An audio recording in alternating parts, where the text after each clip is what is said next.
This is a work of fiction set during 1978 to 1998. While characters and events are created for storytelling, they reflect documented farming experiences and historical economic conditions of that era. The tractor wouldn't start. Ray Mitchell stood in his barn at 5 in the morning, staring at his John Deere 4430. He'd paid $12,000 for it used 3 years ago. Now the hydraulic line had cracked again. Fluid pooled on the concrete floor. He had 200 acres of soybeans that needed planting within the week. Rain was coming. Ray walked to his workbench.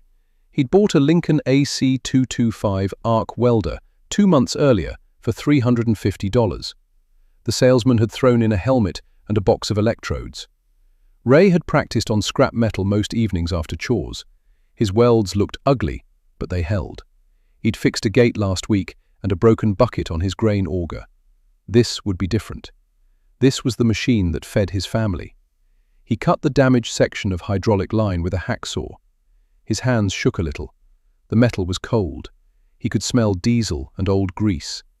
Ray measured twice and cut a replacement piece from spare tubing he'd kept in the corner.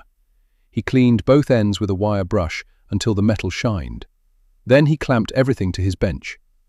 The first weld looked terrible, lumpy and uneven. Ray ground it down and tried again. The second attempt was better. He checked for gaps with his fingernail. Nothing. He installed the repaired line and filled the hydraulic reservoir. The tractor started on the second try. The hydraulics worked smooth. Ray had saved himself a $200 repair bill and 3 days of waiting. His neighbor, Tom Bradshaw, had the same problem that spring. Tom farmed 400 acres, twice what Ray worked.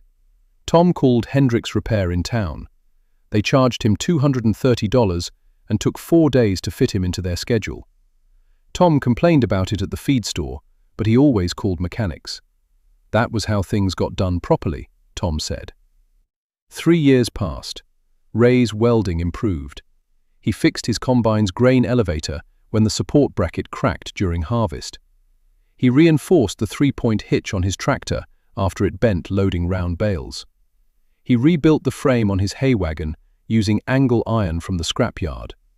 Each repair saved money. Each one taught him something new. In 1981, interest rates hit 20%. Ray's operating loan at the bank cost him an extra $4,000 that year. Corn prices dropped to $2.40 per bushel. He needed to cut costs anywhere he could. His welder became more important than ever. Tom Bradshaw kept calling mechanics. Hendricks Repair raised their rates to $60 per hour. Tom paid them $900 when his planter frame cracked in 3 places. He paid another $600 when his grain cart broke during harvest. Tom said it was worth it for professional work. Ray noticed Tom looked tired at church. His wife had started working at the grocery store in town. Ray bought a MIG welder in 1983. He found a used Miller Bobcat for $800 at an auction. It ran on gas and could weld aluminum. The dairy farmer selling it was going out of business. Ray felt bad about that, but he needed the machine. He taught himself aluminum welding by watching a guy at the tech school demonstrate it one Saturday. It took him 7 tries to get a decent bead. The new welder changed everything. Ray started fixing things for other farmers. His cousin needed a corn head repaired. Ray charged him $50, and it took 3 hours. Word spread slowly. A guy from church asked if Ray could fix his truck's exhaust. Then someone needed a livestock gate welded. Ray never advertised. He just fixed things when people asked. In 1985, the farm crisis hit hard. Banks foreclosed on a dozen farms in the county. Ray's property taxes went up, but his corn yield went down because of drought. He made it through by doing repair work for other farmers. He charged $30 per hour, half what the shops charged. He worked evenings and weekends. The extra money paid for seed and fertilizer. Tom Bradshaw sold 80 acres that year to pay debts. Ray heard about it at the co-op. Tom looked older somehow. His truck needed bodywork, but he wasn't getting it fixed. Tom still used Hendricks Repair for equipment work, though. Some habits were hard to break. Ray's son Danny started helping in the shop when he turned 12. Danny held metal pieces steady while Ray welded. The boy learned to read a tape measure and cut straight lines.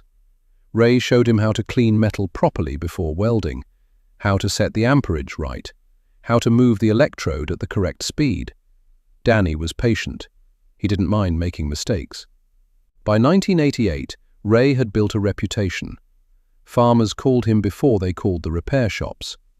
He fixed broken plow frames and cracked axles. He rebuilt grain augers and reinforced cultivator shanks. He welded up holes in grain bins and patched livestock feeders. The work was steady. His prices stayed low. He bought a plasma cutter for $500. It cut through thick steel like butter. Ray used it to fabricate custom parts when original pieces weren't available or cost too much. He made replacement brackets and mounting plates. He built a 3-point hitch adapter that several farmers wanted copies of. He sold 6 of them at $75 each. Tom Bradshaw's equipment kept breaking. His combine threw a bearing in 1989. Hendricks Repair quoted him $2,000 for the fix. Tom looked at the estimate for a long time. Then he drove to Ray's farm. It was the first time Tom had asked for help. Ray replaced the bearing for $400 in parts and labor. Tom stood in the shop, watching him work. The combine smelled like grain dust and hot oil. Tom didn't say much. When Ray finished, Tom paid in cash and drove away. He came back twice more that year, once for a broken hydraulic cylinder, once for a cracked fuel tank that Ray patched with sheet metal. The 1990s brought new challenges. Equipment got more complicated. Computers controlled things that used to be mechanical. Ray couldn't fix everything anymore. Electronic fuel injection systems were beyond him. Automatic transmissions needed special tools. He learned his limits. But most things still broke in simple ways. Metal cracked. Bolts sheared off. Welds failed under stress. Ray could fix those problems. He kept learning. He took a night class on TIG welding at the community college. The instructor was half his age, but knew his stuff. Ray practiced on stainless steel until his beads looked perfect. Danny graduated high school in 1993. He could weld better than Ray now. The kid had steady hands and good eyes. Danny went to work at a fabrication shop in the city. He made $60,000 his first year. That was more than Ray had ever made farming. Ray was proud, but it felt strange. In 1995, Hendricks Repair closed down. The owner retired and nobody wanted to buy the business. The building sat empty on Main Street. Farmers had to drive 30 miles to the next town for major repairs, or they called Ray. His phone rang constantly. Ray raised his rates to $40 per hour. People still called. He fixed a seed planter on Monday, a grain dryer on Wednesday, a manure spreader on Friday. He worked 10-hour days and his back hurt. He was 53 years old. Tom Bradshaw stopped by one Saturday morning. He wanted to talk. They sat in Ray's shop drinking coffee. Tom's farm was doing better. He'd focused on soybeans and they'd paid off. But his equipment repair bills over 20 years had cost him nearly $40,000. He'd added it up. Ray had spent maybe $8,000 on welding equipment and supplies over the same time. He'd saved tens of thousands in repair bills. He'd earned extra money fixing things for others. The math was obvious, but Tom didn't seem angry about it. Just thoughtful. "I should have learned," Tom said. "Just never made time for it." Ray shrugged. "It's not too late." But they both knew it probably was. Tom was set in his ways. He was almost 60 now. In 1998, Ray bought a new welding truck, a Ford F350 with a built-in generator and welding rig mounted in the bed. It cost $18,000, but it let him do repairs in the field. Farmers didn't have to bring equipment to his shop anymore. He could drive to them. The truck paid for itself in 8 months. Ray welded a broken auger at a grain elevator. He fixed a semi-truck frame at a dealership. He repaired a grain leg at the co-op that had cracked during harvest. The work kept coming. Danny came home for Thanksgiving that year. He was 23 now and engaged to a girl from the city. He walked through Ray's shop, looking at all the equipment, the welders and cutters and grinders, the metal racks full of steel stock, the rolling toolbox covered in stickers. "You built something here," Danny said.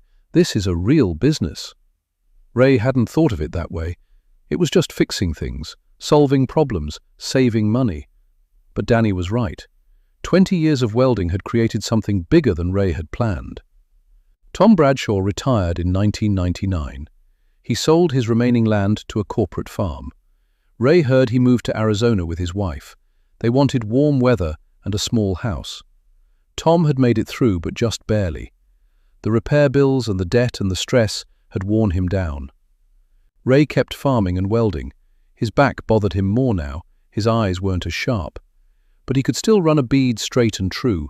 He could still look at a broken piece of equipment and figure out how to fix it. That knowledge was worth more than he'd ever imagined back in 1978. The Miller Bobcat still worked. Ray had rebuilt it twice. The Lincoln AC-225 sat on his original workbench, covered in spatter and rust. He couldn't bring himself to get rid of it. That machine had started everything. On quiet evenings, Ray sometimes walked through his shop. He'd run his hand along the welding table, scarred from 20 years of strikes and spatters. He'd smell the familiar scent of metal and grinding dust. He'd remember all the things he'd fixed, all the money he'd saved, all the farmers he'd helped. He'd lost some things too. His knees ached from kneeling on concrete. His hearing wasn't great from years of grinding without good ear protection. He'd missed some family dinners because someone needed an urgent repair. Those were the costs nobody talked about. But he'd kept his farm when others couldn't. He'd raised a son who understood the value of skills and self-reliance. He'd built something with his hands that mattered to his community. Ray walked outside. The sun was setting behind his machine shed. His welding truck sat in the driveway, ready for tomorrow's calls. The shop lights glowed warm against the dark. Somewhere in town, something was probably broken, and Ray knew how to fix it. He stood there a moment, hands in his pockets, watching the last light fade from the sky. The evening smelled like autumn and distant corn dust. A truck passed on the road. Ray turned and walked back to the shop. He had a cultivator frame to repair before Monday. The work was never really done, but that was okay. He'd learned to weld in 1978, and that single decision had made all the difference.